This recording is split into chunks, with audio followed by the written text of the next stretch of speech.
Again, thank you. Good evening. Thank you for being here and listening to all of this. My name is Linda Olson-Pelkey. I'm a town meeting member in Precinct 2, and I just want to reflect on how we got here a little bit, because I think we got here with the Warrant Articles because people started noticing things happening in their neighborhood, and there wasn't a response that was adequate or timely enough. And that's unfortunate. But I do think it's extremely misguided by the neighbors to propose these particular solutions to what they perceive as the problem. I agree with the proponents who have said that limiting access is not a good idea. I mean, I guess even further back, why did we all vote to legalize cannabis in Brookline? Well, we didn't like mass incarceration. We knew the war on drugs was a failure, and we felt that this was a drug that was less harmful than alcohol, and people had a right to access it. So we went ahead and used our town departments and our select board to determine appropriate conditions.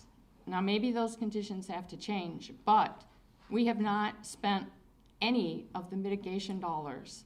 And I know people are bandying about the phrase now of let's not spend our way out of the problem, but I think if the conditions were turned around by discrete patrols, there's no reason why our officers have to be uniformed. It's no reason why they have to be in a car.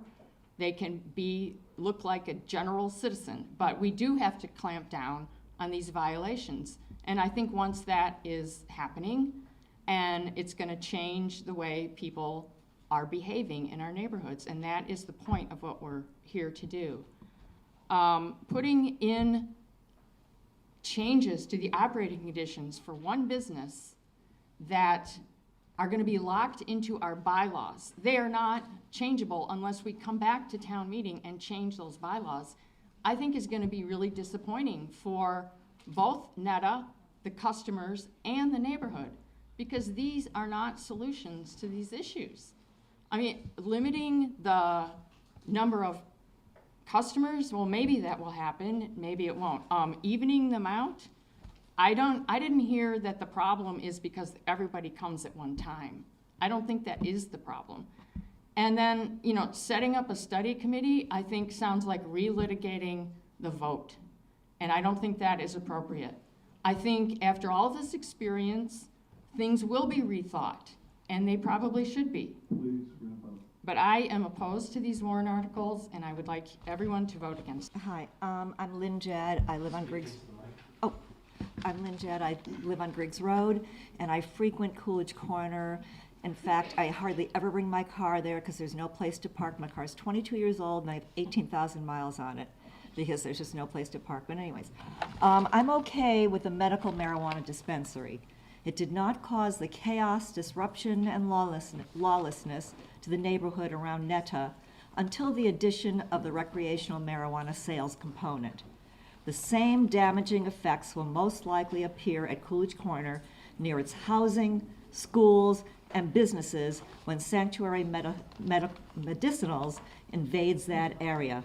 The horror stories of what has occurred in the neighborhood surrounding NETA strongly reinforces my belief and that of other Brookline residents that there are two, TWO the number, TOO, two, meaning more than enough, many recreational marijuana shops planned for North Brookline, and actually should be none at all in these areas. Imagine if this were taking place where you live, in your neighborhood, with the excessive parking, public consumption of marijuana, litter, and public urination. The St. Mary's neighborhood protested against having marijuana shops in their area and got their way /1. It is unfair to dump these problems at Brookline Village and Coolidge Corner. The lure and anticipation of extra revenue for the town cannot compensate for the additional expense of increased police patrols, the congestion from extra traffic, and the disruption to people's lives, neighborhoods, schools, and businesses in North Brookline. Let the potheads go elsewhere, back to their own neighborhoods. I knew that wouldn't be popular. That's What will, not what we're saying. well, that's what I'm saying. What will be next? Marijuana cafes and safe injection sites slated for Brookline Village and Coolidge Corner? This is not what we're asking you to do. This is not relevant to what we're asking Well, you to do. it's my opinion. I'm entitled to my opinion. St. Mary's neighborhood won't put up with this chaos, disruption, and lawlessness, and neither should we. All right, thank you everybody for your time and attention. I'm going to keep this pretty quick. I just have a couple anecdotes that I'd like to share with the crowd. Sorry, guys. Your name? My name is Nick. I'm actually not a Brookline resident, but I am a member.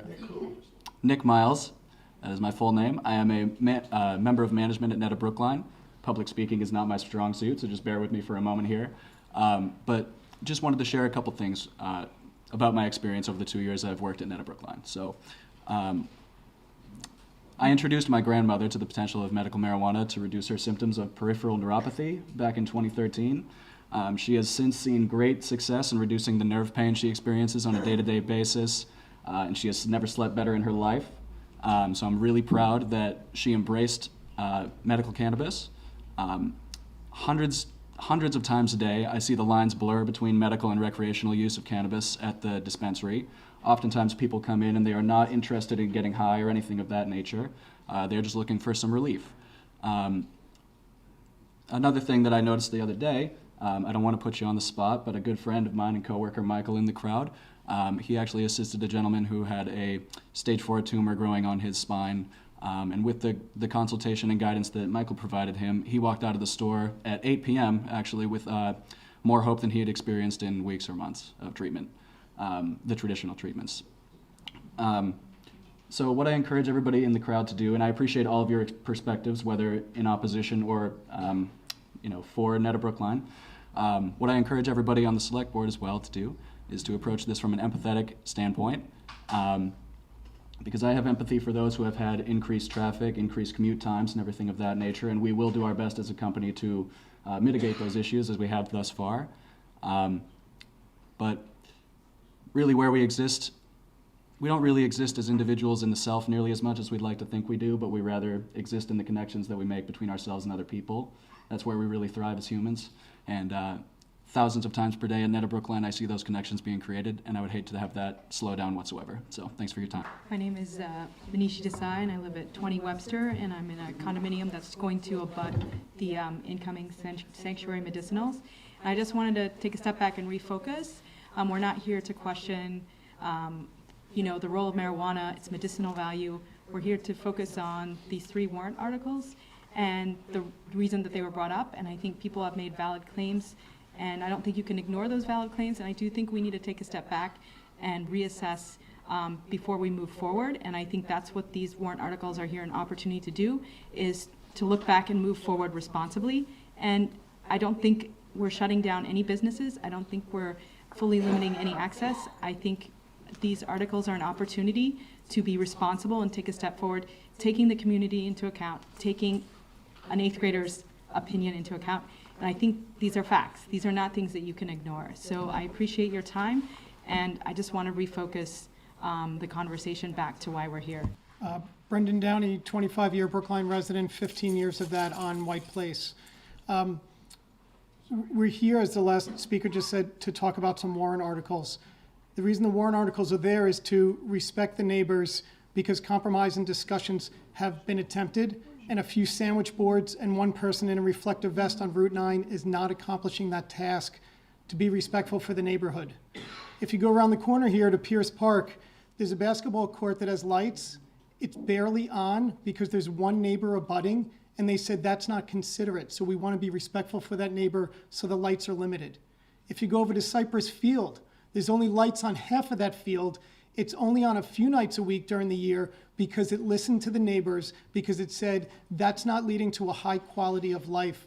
So they had a compromise that turned off the lights and limited the hours that things go on. That's what we're looking for here. We've provided enough anecdotes. We've provided evidence. I don't know what more you need. We've heard about families. I'm sure the Netta family is very close workers. We're just asking our families, all the families that live in Brookline Village, that live on Walnut Street, to get the same respect that you're providing other families around Brookline. Respect us, please, and consider these warrant articles. Thank you. Steele, I'm a town meeting member from Precinct 15. I'm on the Commission for Diversity, Inclusion, and Community Relations, and I am a retired physician. I'm standing here to be in opposition to these 3 warrant articles. I also would like you to